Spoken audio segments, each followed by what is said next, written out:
I think more than anything, you just know that you need to go out there and execute at a high level. Coach Reed puts us in those high pressured scenarios all throughout training camp, OTAs, all stuff like that, and you just go out there and just do what's necessary to win the game. If that's running the ball, throwing the ball, or whatever it takes, and you know what situations get out of bounds, get upfield, everything like that, and you just prepare yourself to go out there and execute.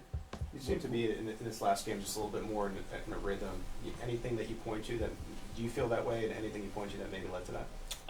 I mean, I think we're getting healthier as an offense, and then just getting more and more reps with guys. I think as season goes on, you figure out what guys are best at, and the new guys are really showing like what they're great at, and getting D Hop and one-on-one matchups, getting Xavier, letting him stretch the field, but also work underneath as well. And to add with the guys that I've gotten a lot of reps with, we had a good day offensively, and now it's about building and trying to continue to build throughout the rest of the season. Patrick, you talked after the game in Carolina about the run you had on that last drive, but you hadn't seen the video yet. I'm just wondering whether you saw anything on the video that maybe you didn't see in real time.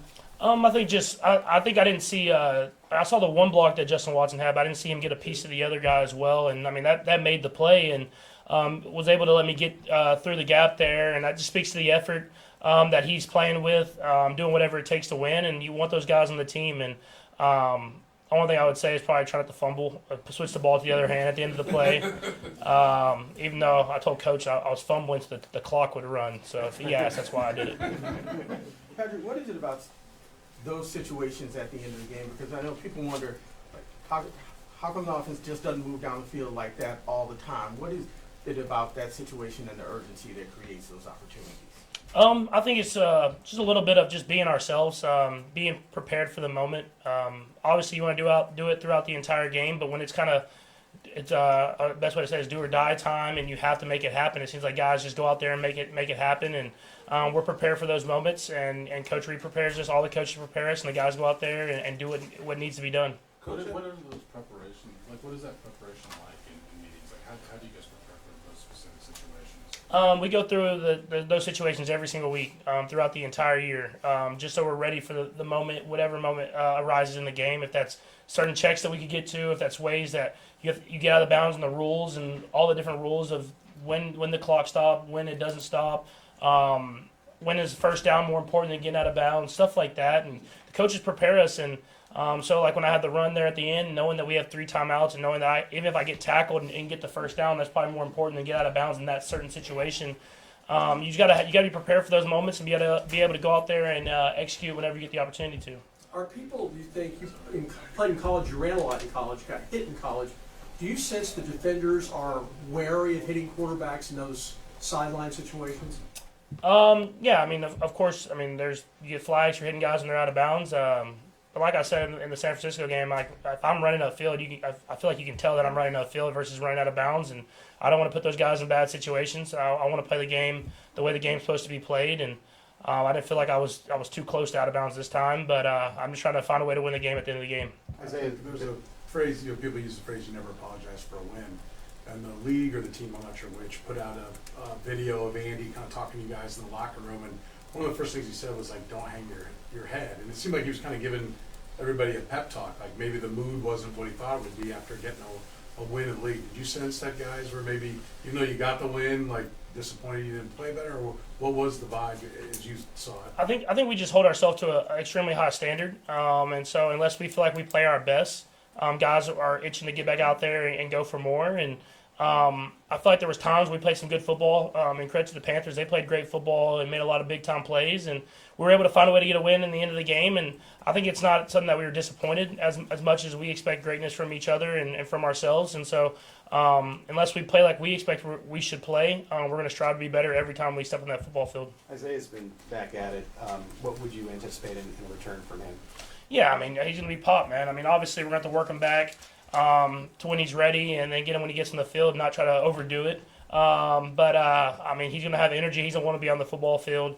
But I think it's good that we have a good room of running backs that we can kind of not make him go out there and take 30 carries or whatever it is. We can just kind of let him be who he is and make those big plays happen, and then bring him along as the season goes. Coach has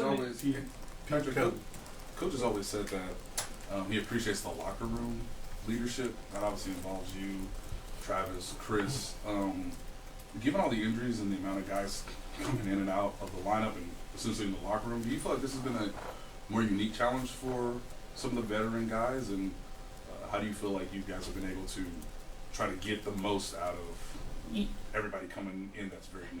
Yeah, I think it's just having a standard every single day. I think you would think it'd be a different challenge, but I think with the guys that the coaches have brought in, the guys understand that this is how we work, this is how we practice, this is how we get after it on a day-to-day basis. We're probably in the building more than a lot of teams. We're probably on the practice field more than a lot of teams, but it's a standard that we've kind of upheld, and that starts at the top, and it goes throughout the entire team. And so, whenever you get in these tough times, you know that we've been through this together. We've held ourselves to these standards that we're going to go out there and win. And I'm one of those leaders, but there's many of them. It's not just me. I don't have to talk a lot, honestly, because we have a lot of leaders throughout the entire team that kind of hold themselves accountable. Patrick, I know Pete was talking about you getting in a rhythm and everything, but it has kind of been a revolving door with your receivers. You've also got a rookie in Xavier. You know, DeAndre's been here now for a little while. Is that maybe a little bit of it? Is there starting to be some continuity there with you and the receivers, maybe syncing up, getting timing down, that kind of thing? Yeah, 100%. And I think just us being able to utilize their strengths in the offense, and then me being on that same page with them, and the more reps you get of that, the better it is. And obviously, you want to get those reps in training camp, but we had injuries and stuff like that. We've kind of had to move through that and work through that throughout the entire season. But I feel like we're getting better and better each and every week, and that's all you can ask for. You want to be playing your best football at the end of the year, and we're getting there. So I think we're getting better throughout the year. Blair? Just Max Crosby, what makes him so effective? Yeah, I think the way he plays every single snap, no matter the score, no matter if it's a run or a pass, whatever it is, he's going to give you everything he's got. Obviously physically gifted. He can make all the different pass rush moves, everything like that. But the way he plays, I think, inspires his team to play that hard, and that's what you need to be great in this league. Last one, Steve. Patrick, it's Thanksgiving week. Gotta ask you, man. Start, bench, cut, turkey, yams, macaroni and cheese. I mean, I'm cutting turkey. Probably the other two I love. I'll probably start macaroni and cheese if it's made the right way, and then bench yams. Okay. But I What's love the those right two. way? It's just like I don't want to get too much into it. You know? But the right way. Everybody knows what I'm saying.